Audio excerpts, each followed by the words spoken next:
why graphics cards of all things are super important to data science is they can process thousands of tiny operations at a time. If you think about resolving what's on your screen, a 4K screen, right?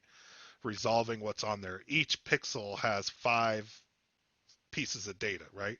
A red value, a blue value, a green value, and then an X and a Y value as to where that pixel's found on the screen. So graphics cards have to do that for every single pixel that's on the screen. So they're really good at doing small tasks in unison at the same time. So what we do in data science is we put all of those small tasks on the graphics card and use all of the cores that are in there. So we talked about core counts on the Z8. We max out at 56 cores, right? Which is an insane amount of cores. An RTX 8000 has 5200 cores. That's an insane amount more.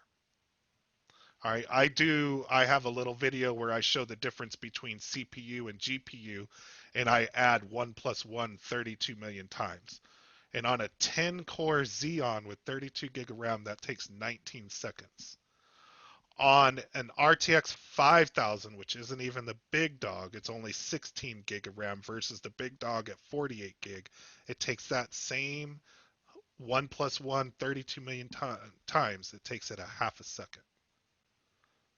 So think about that, from 19 seconds to a half a second for the same calculation.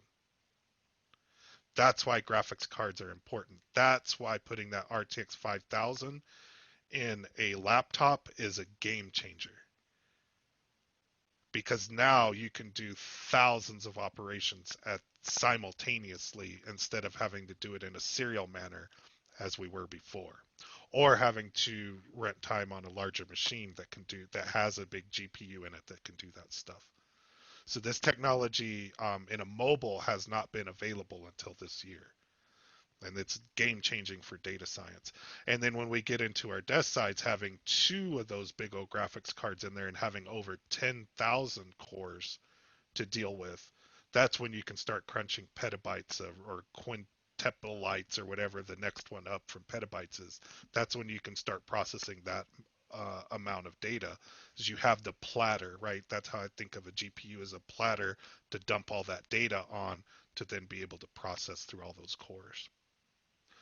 So I really think the new offerings that we have in our Z books are phenomenal as far as the power is concerned. Our Thin and Light Studio with 32 gig of RAM, and then being able to put an RTX 5000 in that thing with the vapor chambers is unreal. And then in our Fury 15 and 17, having that same RTX 5000 to do machine learning and AI and model training and all of that type of stuff is really good. But also having 4 M.2 slots to put lots of storage locally is really, really good as well. So I think it's, kind of that next step in our innovation and getting thinner and lighter, but not sacrificing power and performance.